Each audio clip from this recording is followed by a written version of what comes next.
आदरणीय अध्यक्ष जी, राष्ट्र के जीवन में कुछ महत्वपूर्ण पल आते हैं और उस समय की समाज की मनस्थिति और नेतृत्व की क्षमता उस पल को कैप्चर करके एक राष्ट्र की अमानत बना देती है, एक मजबूत धरोहर तैयार कर देती है। मैं समझता हूं कि भारत के संसदीय लोकतंत्र के इतिहास में ये वैसे ही पल है। आवश्यकता तो ये थी कि 25-30 साल पहले जब से विचार सामने आया, आवश्यकता महसूस हुई, हम इसको लागू कर देते और हम आज उसको काफी परिपक्वता तक पहुंचा देते हैं और आवश्यकता के अनुसार उसमें समय समय पर सुधार भी होते हैं और यही तो लोकतंत्र की ब्यूटी होती है। हमारी मदर ऑफ डेमोक्रेसी है, हमारी हजारों साल की लोकतंत्र की एक विकास यात्रा रही है और उस विकास यात्रा में एक नया आयाम जोड़ने का एक शुभ अवसर सदन के हम सभी साथियों को मिला है। और मैंने प्रारंभ में कहा है कि हम सब भाग्यवान हैं कि हमें ऐसे महत्वपूर्ण और देश की आधी आबादी को इस राष्ट्र निर्माण की नीति निर्धारण प्रक्रिया में हिस्सेदार बनाने का सौभाग्य मिल रहा है।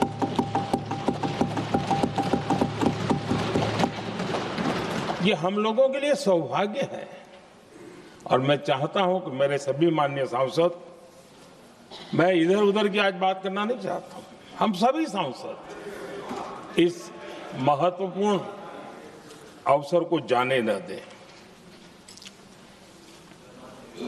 हम भारतीय सब मिल करके देश को नई दिशा देने जा रहे हैं। हमारी शासन व्यवस्था को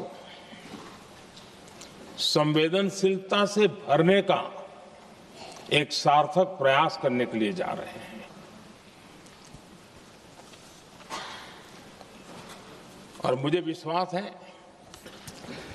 कि इस मंथन से जो अमृत निकलेगा वो देश की राजनीति की भी उसके रूप स्वरूप को तो तय करने ही करने वाला है, लेकिन ये देश की दिशा और दशा भी तय करने वाला है। इतने महत्वपूर्ण मोड़ पर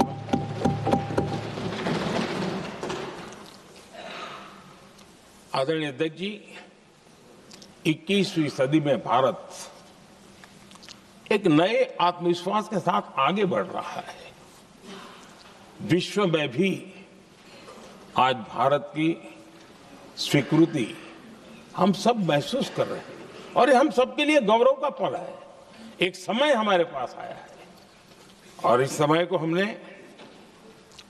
एक विकसित भारत के संकल्प के साथ जोड़ा है और मैं पक्का मानता हूं कि विकसित भारत का मतलब केवल उत्तम प्रकार के रेल, रास्ते, इंफ्रास्ट्रक्चर या कुछ आर्थिक प्रगति के आंकड़े, सिर्फ इतने से ही विकसित भारत की सीमित कल्पना वाले हम लोग नहीं हैं।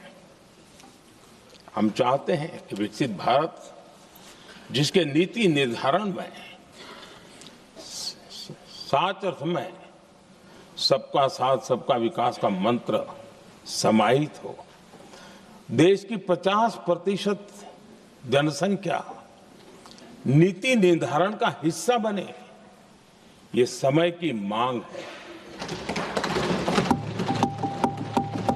हम पहले ही देरी कर चुके हैं। कारण कोई भी होंगे, जिम्मेवार कोई भी होंगे, लेकिन इस सच्चाई को हमें स्वीकार करना होगा कि जब हम अकेले मिलते हैं तब मानते हैं हाँ यार, लेकिन जब सामूहिक रूप से मिलते हैं, मुझे याद है कि जिस इसकी प्रक्रिया चली थी, सभी दलों से मिलना हुआ है, एक दल को छोड़ करके जिन जिन से मिलना हुआ है, हर एक ने सैद्धांतिक विरोध नहीं किया है। बाद में जाकर के जो कुछ भी हुआ होगा, राजनीतिक दिशा पकड़ी जा रही है, लेकिन जो राजनीतिक दिशा में ही सोचते हैं, मैं उनको भी एडवाइज करना चाहूंगा, एक मित्र के रूप में एडवाइज करता हूं और सबको काम आएगी। हमारे देश में जब से विमेन रिजर्वेशन को लेकर के चर्चा हुई है और उसके बाद जब जब चुनाव आया है, हर चुनाव में महिलाओं को मिलने वाले इस अधिकार का जिसने विरोध किया है, जिसने विरोध किया है, देश की महिलाओं ने उन्हें माफ नहीं किया है।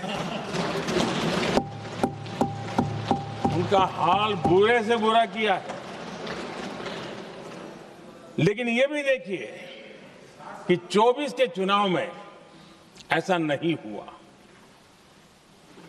क्यों नहीं हुआ? ये इसलिए नहीं हुआ कि 24 में सबने सहमति इसको पारित किया, तो ये विषय ही नहीं रहा। किसी के पक्ष में पॉलिटिकल फायदा नहीं हुआ, किसी का नुकसान भी नहीं हुआ। सहज रूप से जो मुद्दे थे, उन मुद्दों के आधार पर चुनाव लड़ा, क्योंकि 24 में सब साथ में थे। कुछ लोग यहां हैं, कुछ लोग नहीं है, लेकिन सब साथ में थे। आज भी मैं कहता हूं, अगर हम सब साथ में जाते हैं तो इतिहास गवाह है कि किसी एक के राजनीतिक पक्ष में नहीं जाएगा। ये देश के लोकतंत्र के पक्ष में जाएगा, देश के सामूहिक निर्णय शक्ति के पक्ष में जाएगा और हम सब उसके यश के हकदार होंगे। न ट्रेजरी बैंक उसका हकदार रहेगा, न मोदी उसका हकदार रहेगा, यहां बैठे हुए सब हकदार रहेंगे। और इसलिए जिन लोगों को इसमें राजनीति की बू आ रही है, मैं चाहूंगा कि वो खुद के परिणामों को पिछले 30 साल में देख ले। फायदा उनका भी इसी में रास्ता दिखा रहा हूं। इसी में फायदा है कि जो नुकसान हो रहा है उससे बच जाओगे। और इसलिए मैं समझता हूं कि इसको राजनीतिक रंग देने की जरूरत नहीं है।